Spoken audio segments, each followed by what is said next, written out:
Class 9 math का first chapter है number system. Question number second है, हमें सिंप्लीफाई एन एक्सप्रेशन हमें फॉलो करना है। तो 3 प्लस √3 2 प्लस √2। तो यहाँ पे एक फॉर्मूला है a प्लस बी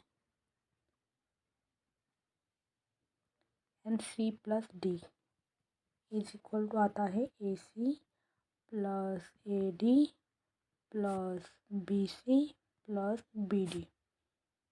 ओके, ये फॉर्मूले का हमने ओनली पुट करना है। तो यहाँ पे क्या है, 6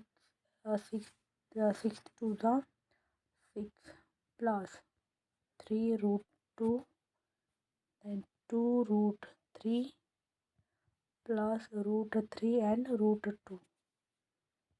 तो इसे हमें सिंप्लीफाई करना है। तो 6 as it is plus 3√2 A B as it is then plus 2√3 and वहाँ पे जो है ना 3 टू द 6।